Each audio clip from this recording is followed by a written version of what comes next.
All right, guys, welcome to Be the Market Expert. And keep in mind, everything that we're looking at is rear-view facing data. And that's how we're going to be, the most educated and know kind of what the market has been doing. And then we can, put some clarity for our clients and our customers. And obviously, the crystal balls, they don't work all the time. But here's an article that just came out today. And I thought this was important because a lot of the things that we're running into are inventory constraints as well as the price of money. Okay, like that's the two biggest things that we're running into. There's still a lot of people out there, myself included, that real estate is one of the best investments that we could possibly have. And it is still the American dream. Unfortunately, where we are, there's not enough inventory. And on top of there not being enough inventory, the cost of money is so expensive right now that you actually are taking a pause and you're like, does this make sense for me to move forward? Or you actually just might even be priced out, right? Like as we look through a lot of these different these houses and what the mortgage rates are going to be like, cost of money is very, very expensive. And so let's look at this. So the new home market is losing momentum. And so we're really talking about new builds here. Okay. So we are talking about the new build community. And I know that there's a lot of people, maybe some on this call that drive around. They're like, no, Charles, like I see houses for sale. Like there are houses, there are developments popping up. And yes. And I think that as we're looking at this thing, we got to keep in mind a couple different things. Firstly, we see permits. Okay. And so they pull permits, they go buy a piece of land, and they get the right to go do something. The second step is they go through and they hire a company to go out and excavate the whole property, flatten it out, and then they go through and they start doing, the building, they put in the plumbing, the infrastructure, they do all those things. So take a look, like as you guys are driving around, this would be my challenge to you. Go look to see like how much building is actually happening.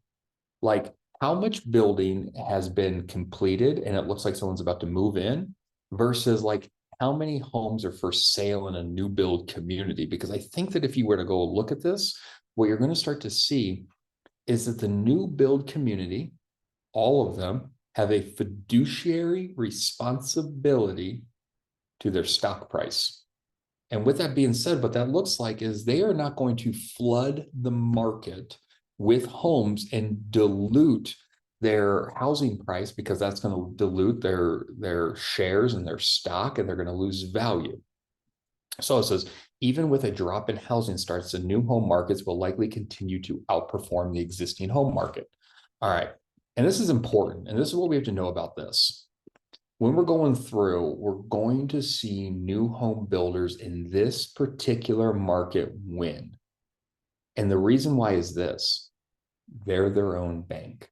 All right. New home builders are their own bank. And so what I mean by that is this: if you guys go out and get a mortgage right now, you're like north of 7%.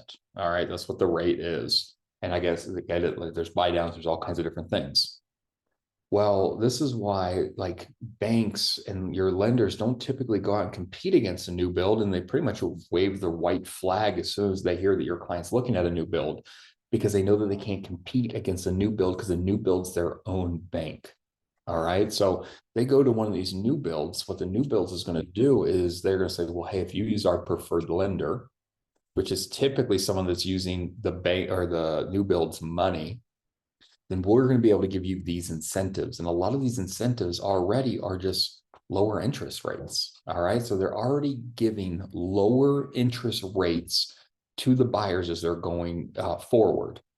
So let's look at this. So we talk about this and we're looking in, and it says new construction of residential homes receded in March and multifamily housing starts also declined. Okay. So that's two things: single family homes and multi, right? We're talking about apartments and everything else. Because again, when we're also seeing constraints on rent, there's no incentive for builders to keep building with the cost of going out and getting money and then putting that money into the building and then renting it out. Because if they can't get their money back, there's no incentive. They are not the March of Dimes.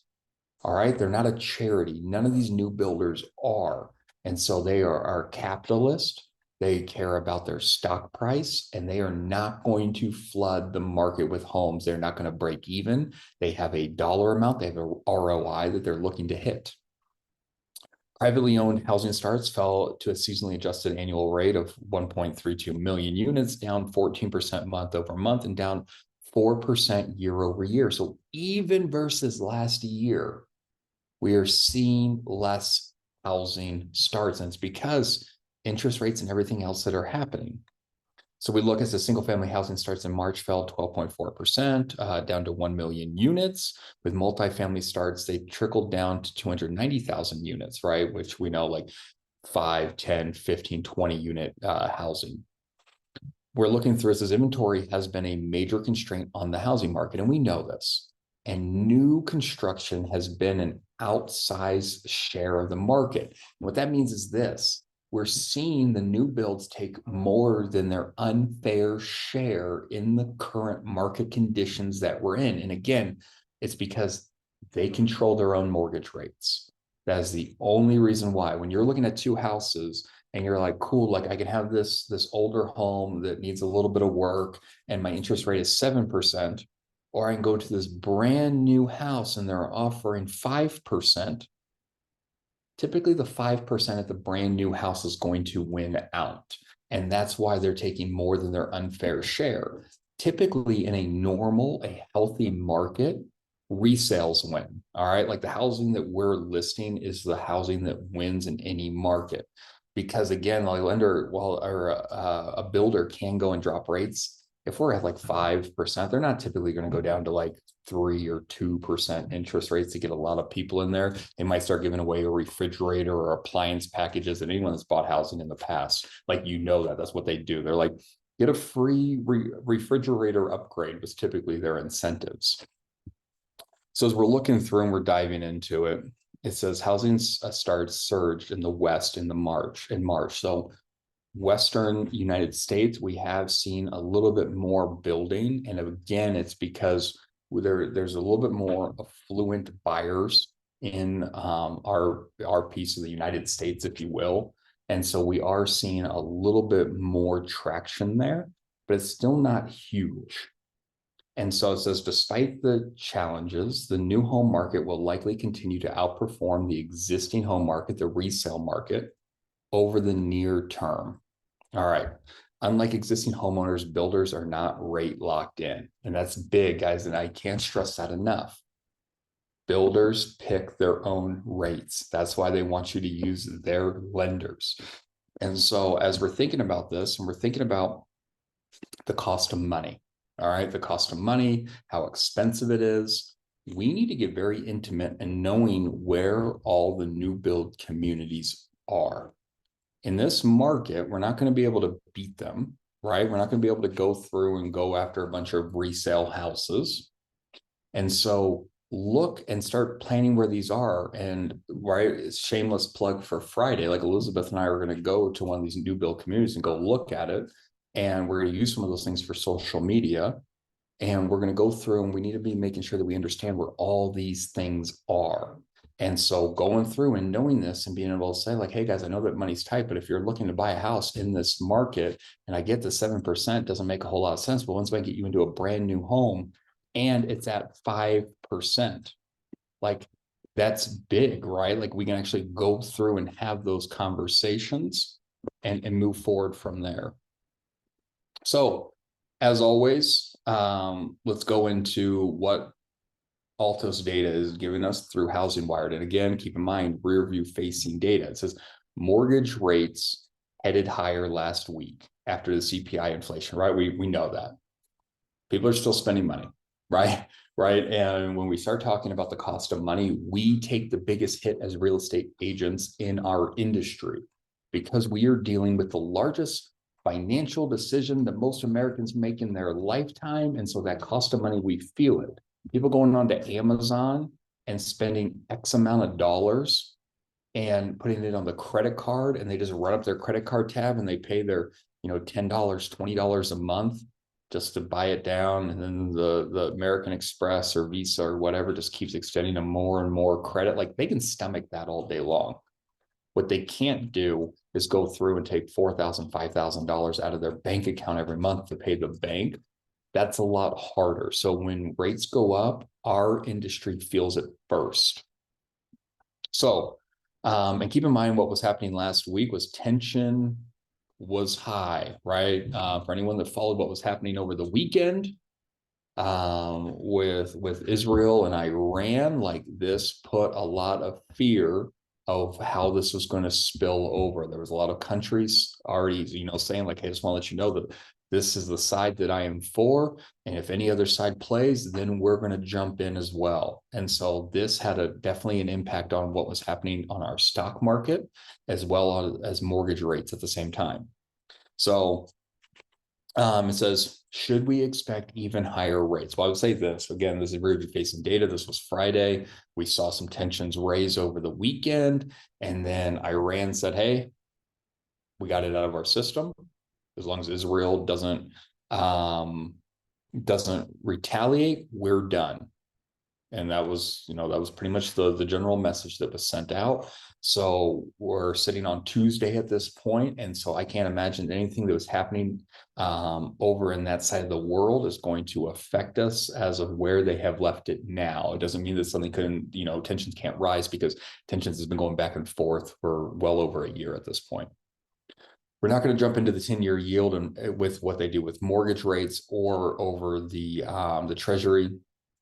But let's look at this. So weekly housing inventory. So we went from 512 to 526. All right. So this is national data. And this is what we need to keep in mind, that we're seeing inventory come because there's been a lot of people that have been waiting on the sideline to list their house. And we're now to a point where it doesn't make sense to wait anymore. But what's unfortunate about where we are is that the cost of money is so expensive. These homes are probably going to sit on the market for a little bit longer. So yes, it's a good thing. We need more inventory. We absolutely need more inventory. But what we're going to see is that with rates rising and inventory, we're not going to see a lot of it coming off the board very quickly. We're still going to see houses sell, right? Like that's still going to be a thing. But it's just going to be a little bit slower. The right homes will sell. If they're priced right, they're going to go, right? Our motivated sellers and our motivated buyers coming together and making those deals happen. But there's also going to be deals that sit because of unrealistic expectations. The same week last year, inventory fell. All right. So we went from 411 down to 406. So again, that's the same week last year from April 4th to the 14th. So we actually saw a decrease if we were to look at last year versus 2023. Inventory would have fallen, or 2022 to 2023. I'm sorry. The all-time inventory bottom in 2022 is 240,000. So that's, again, we're more than double this. And so this is good. Like, we need to see more inventory. More inventory helps. Lower interest rates, that locks it in. Now, again, like, we don't want to be the people that are like, we need 2% and 3% interest rates, because first and foremost, that will never happen again. And that's what put us into the situation that we're in right now. I think anywhere from 5 to 6% is healthy, and that's where we want to be. But with everything happening and the cost of money, like, it's not going down. The dollar is being devalued daily with the amount of money that's being spent and being poured into the economy. The Fed is not incentivized to drop rates anymore. And so that's why we're starting to see it tick up. We're starting to see it tick up. The inventory peak of 2023. 569,000. So we're not there, but we're getting into a market where we're going to start getting closer and closer. Remember, we're in spring now. And so this is what starts to happen, even though our weather's kind of weird and it got cold again. And we were 80 degrees on Sunday. And now it's looking like we possibly could have snow or something weird. We're going to see more and more inventory hit on the market as we're getting further and further into this spring market. And then again, for context, 2015, we like anything pre-2019. Pre-2019 is considered a normal market, pre-pandemic markets.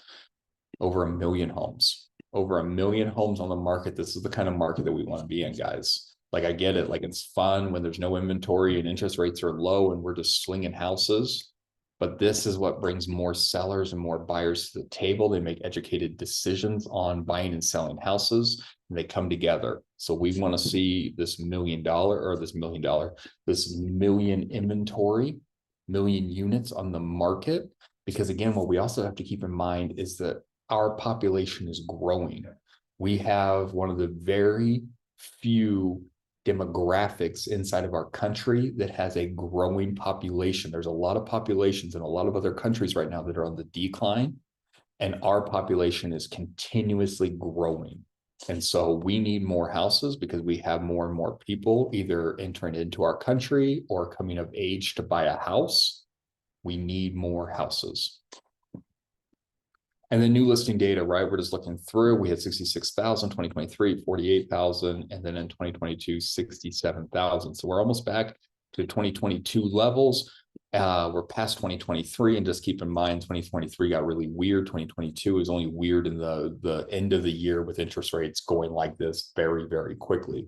While they have been going up in the last 2 years, right, 2024 and 2023, it hasn't been crazy like this. It's more been at a vertical with just kind of up here. But in 2022, like we really saw it do this really hard, and that's what spooked a lot of people. So then as we're going price cuts, we're sitting at 32%. And what's interesting, if we even go back to this article, you'll even see that even new builds are facing price cuts right now. I don't remember where that was in here. But it was somewhere. I don't remember where I saw it. But as we're looking through, even the new builds are seeing price cuts, and this is why they're slowing down production as well. They're a for-profit company. They want maximum dollar, and if they have more constraint on their inventory flow, they'll be able to demand more money. But again, we know that 1/3 of all homes take a price cut every year, and so we're right in line. 2024, we're right in line. We're at 32%. We're 1% less than 1/3 of all homes that are on the market are taking a price cut. And then purchase application data. Guys, this is very, very important. And if we were to look at this thing, this is what we know. We're on the decline, right? So, and again, we're on the decline because it's interest rates, right? Your people are seeing the news. They are hearing what's going on. Maybe they were spooked by what was happening. And so we're also going to probably see this week as well. And so if I were to get out my crystal ball and I would look at this crystal ball and say, what will purchase applications do next time we're looking at this report? I'm going to go with on the decline as well, because while everything happened over the weekend, I'm thinking that some people are still going to be spooked. Is now a good time to buy a house, especially with interest rates the way that they are. I think some people are probably thinking, 2008, 2005 kind of stuff right now. So purchase application dropped last week, down 5% week over week, but they showed a significant 23% decline year over year. All right, guys. So like, as we're looking at this thing, we're back in the basement. Like we're living in the basement. We haven't dug our way out. We have had one of the lowest purchase application imprints that we've had in a very long time. Less and less people are raising their hand to go and get a mortgage rate. And again, it's because just the cost of money. It's not because people don't believe that it's a good time to go buy a house or that's the American dream. It's because they can't afford it. And so as we're looking at this data, this is why this is very, very important. While they're losing momentum, they're still in the fight and they're still dominating at a level that they've never dominated before. And so I can't stress that enough. Like, you need to know where the new builds are. You need to know their incentives. You need to be able to get in front and be like, hey, I just want to show you where what $500,000 gets you in a brand new home. And guess what? They're offering incentives to my clients. Reach out and I can show you how I can get you into a home for cheaper than what you can get on the resale market, right? And that's some of the things we're going to do on Friday. So as we're going through and we're looking at this thing, purchase application is down. So again, this was on Friday, and they were saying this week ahead, war, right? Retail sales and the housing data. So we really did not know what was going to happen over the weekend. I can tell you, I was one of those people where I was looking at the news all weekend long to see what was happening, because this could have been way worse than what it ended up being at. And so as long as these things have cooled down, I think that we're going to see maybe the rates go down a little bit. But again, CPI, with people still spending money the way that they're spending money, there's no incentive to drop it. All right. So we've been talking about interest rates, and here they are. January 2nd to today, right? So as we're looking at this thing, we're talking about a conventional loan 7.1 and an FHA is 6.8. And again, guys, we have to keep in mind about this. This is what I would call prime, right? Like if we were to think about this, this is a prime rate. This is where if you had great credit and you were, making the amount of money that the bank wanted you to make, these are the numbers that they're going to give you. So when someone has less than great credit, or if there's something else that is happening inside of their financial thermostat, then their rates could change. They might have better credit or they might have worse credit, and that's going to affect this number. So this is really on top of the inventory being where it is. This is why things have slowed down the way that they have. Like 7.1%, we'll jump into it here in a second, and we'll actually go find a house and see what this looks like. Let's do this. Let's go in and let's go to Arvada. That's my favorite default. So Arvada, Colorado, right? And this is as of today. Still saying we're in a seller's market and saying we're actually in a better seller's market based off of the inventory or the metrics that they track. Like this is actually a better seller's market than it has been. But if we were to look at all this information, they're not tracking interest rates. They're really looking at a lot of other things.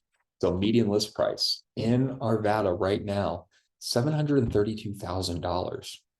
Be thinking about that, right? Like they're taking out all the outliers. They're taking the lowest price houses and they're taking out land and everything else. And they're taking out the highest price houses and they're working their way into the middle and they're getting to that middle number. And that middle number says $732,000. But what's interesting, like if we were to look at of new listings, like new listings hitting the market right now, people are putting them on at $767,000. And we know that 1/3 of all houses are going to have a price change on them. So that's why we're actually getting to these lower numbers, but they're starting here. So they're starting at $767,000 and they are ending at $732,000.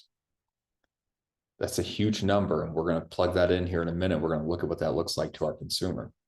Price per square foot, $297. And keep in mind, guys, like as we're looking at this, like if I were to scroll in maybe just a little bit, look at these things. Like this is going up.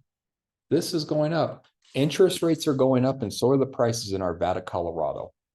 I mean, be thinking about that. There's certain markets out there where the homes that people are looking for, like it still makes sense. And so while we look at all this information, and while a lot of it, like we're looking at a lot of negative prints and a lot of negative data, we have to keep in mind there's still the motivated out there. There's still people that need to buy. There's still people that need to sell. And it's our job to be the real estate economist, the choice to deliver the information, to have the conversations, because this tells me people are still buying. They're still buying. And we look at this, median days on market, average days on market are going down. Prices are going up. Days on market are going down. People are buying houses. All right. So we look at this price per square foot, kind of flat line, $297 a square foot. Average days on market, guys, keep in mind how they get to average. They take all the numbers, they add them all up, they divide them by the total, 57 days. What's neat though is like we take out all those weird outliers. We take the house that's been on the market for a year and we take the house that was on the market for 3 minutes.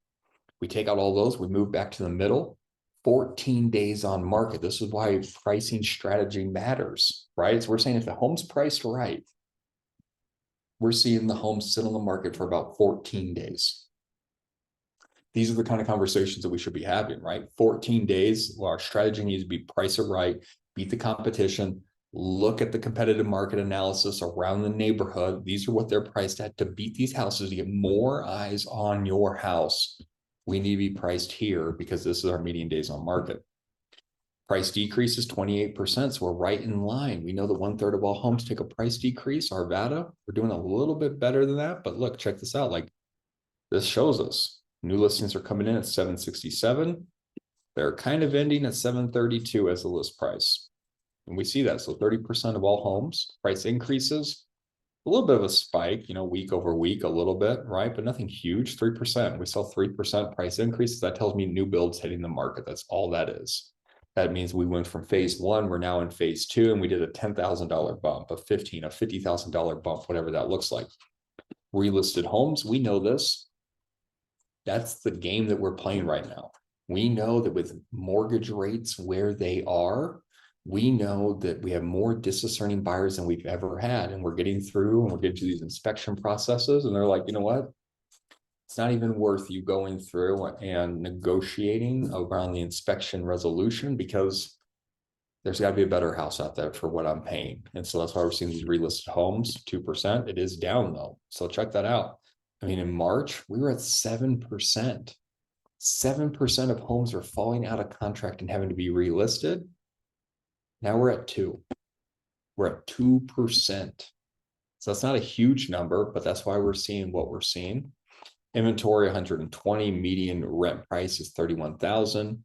And based off of Alto's data, they're giving us a market action score of versus all this information, a 66 out of 100 sellers market, which is still pretty high, right? Because when we get to a buyer's market, they're saying 30.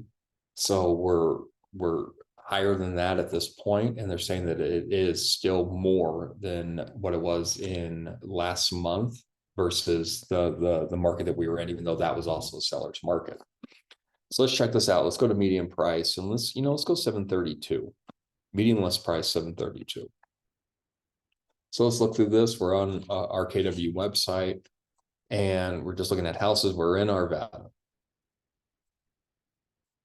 All right, there's 735. Let's jump into 735. All right, we're in a Hutchinson home. What zip code are we in? We're in AFFF4. All right, so it's the Hutchinson home. We got a single car garage. It's a ranch. It looks like it was flipped. Yep, they opened up the garage. Looks like we got an IKEA kitchen. I think they refinished the hardwoods, or are those laminate? Yeah, that's laminate. That's absolutely laminate. So we're going through. They staged it. Looks nice. I mean, this is definitely, it's clean. What I like about this is fun. What I like about this is probably where the wall to the kitchen really was, and they pony walled it and cut it off. There's probably like a vent or something there. But we're going through, we're looking at lights. They put in new windows. Yeah, totally a Hutchinson home. They went through, they took out the shower and they put in or they took out the tub, they put in the shower. They carpeted the basement, no egress windows. They got a fireplace though. Those are the 3.2. 5.3. This is a 5.3. So I didn't see the ensuite, but it was somewhere in there. So we're looking through, not a bad looking house. They updated the electrical panel. All right, so this is 735,000 in Arvada, Colorado. We saw that our median price is 732. This is 735. How long has this thing been on the market? I didn't see it.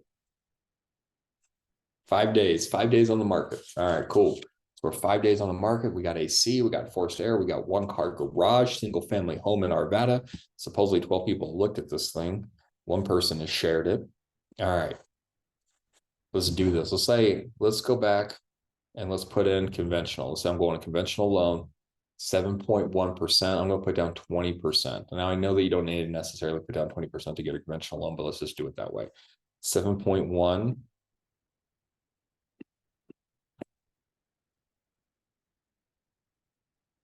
All right, so if I put 7.1% interest rate, guys, it's 20% down. So 20% down, that's $147,000. All right. That means my monthly payment is going to be $4,300 a month.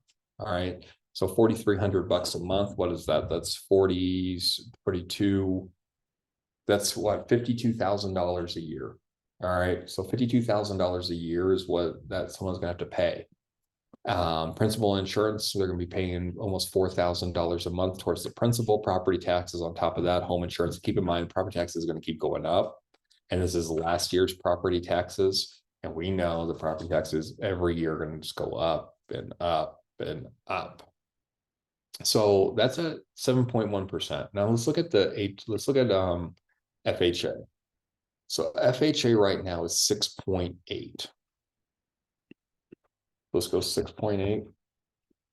And if we were to put 20%, which we're not going to do because it doesn't make any real sense if someone's doing an FHA loan, but let's say they bring down 6%. All right, so 6%, they're putting down $44,000. This is our first time home buyer, right? This is someone that's getting money maybe from mom and dad. Something that's happening here. This is our millennials or our Gen Z that are entering into the buying space. Look what this payment just did. We're at $52,000, $60,000 a year is going to housing on a 1960s home that's been remodeled. Now it's a good looking house. Don't get me wrong. Like, they did a really good job cleaning this thing up. It's fun. It's clean. Furniture doesn't come with it, but it's a good looking house. But it's $52,000 a month, and they're doing something with PMI of $403. I did see something, and I can't speak intelligently on it right now, but I did see some new rule that was passed about buyers no longer having to pay for mortgage insurance. I don't know what that looks like. So we'll see what that is here in the next couple of months as things come undone and they start letting us know more and more about it. But I did see an article.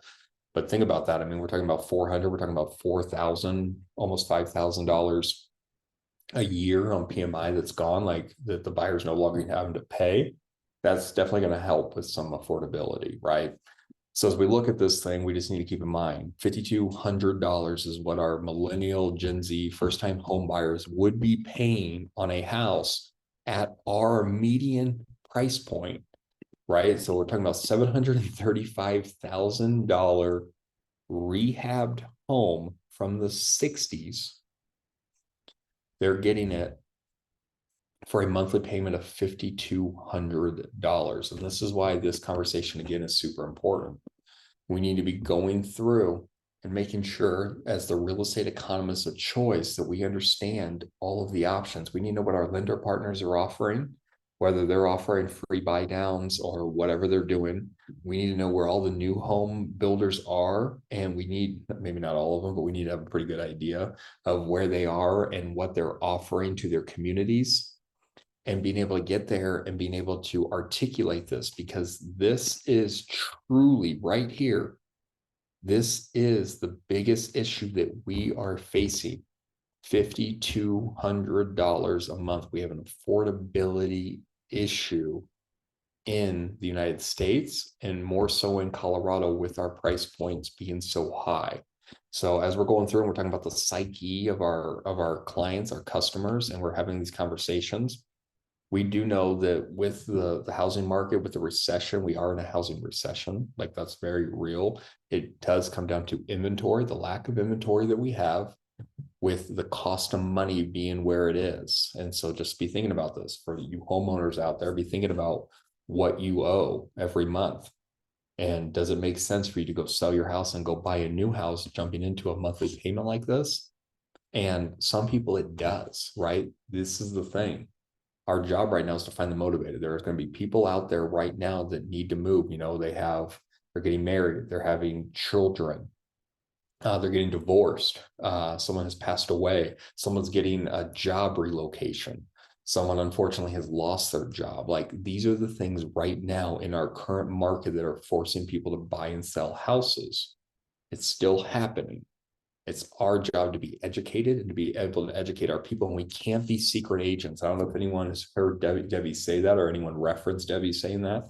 In this market, we need to be the loudest voice. People are going, they're hearing from Fox, they're hearing from CNN, they're going onto YouTube, they're going onto Twitter, they're hearing all these different things.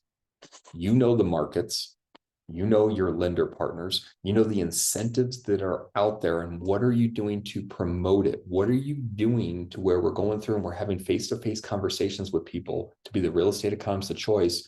And then what's happening in the background? And again, like, that's why I can't stress what's happening, what's important on Friday enough to everybody, is that, like, we're going to show you guys what you should be doing. This is literally what I used to do as a brand new agent. Is I would go to these places, I would go take content, I would put it out there, I'd start conversations on my social media with this kind of stuff. And this is what we're going to do on Friday. This is very, very important. And I want you guys, like, if you can make it, clear the calendar, and we're going to see how many of these we can keep doing and keep pushing through. And we like new builds just because they're prettier, and we'll be able to get more content out of it. And then once we get to a place where we can't do this anymore, maybe we go to some new builds and we start doing some things. So guys, as we go through, we need to know the new builds, going through, understanding where they are, and making sure that we know what the incentives are and how are we getting that out to our people. Like, think about this. Think about this strategy, everyone. What would it look like? You guys all have a CRM, right? It's part of your monthly dues to KW is you have a CRM. What would it look like to partner with your lender reps, or I'm sorry, your new build reps, and you're going through and you're sending out new home, community home deal of the week, right? To where you're going through and you're saying, hey, I got a 4-bedroom, 3-bath house, brand new, 4,000 square feet, backyard. If you're interested, let me know, right? So think about this, guys. Like, what are we doing to just send out these little teasers? We're going through and we find an investment property. Like, we're going through and we're not giving out all the information, but maybe we're stealing a snapshot. Maybe we're putting our social media out there into the email, and we're firing off this information to our database. We're not giving them everything. Like, they still need to come to us where their go-to, but we're just taking this information. So this is very important. Keeping in mind that purchase application is going down, and it's going down because of interest rates. Here's your interest rates. They're going up, but what we do know is they can't keep going up forever. I don't think there's any world where we hit 10%. I do see a world where we could touch 8. Very real. I don't know if it's next week or this week or anything, but I mean, I think eight's a possibility. And so as we're going through and we're doing these things, knowing the market, having the conversation, being that real estate economist of choice, and understanding this is the psyche, this is the only number that people are seeing right now. So making sure that we have these partnerships with our lenders and new builds so that we can educate our people the best way possible.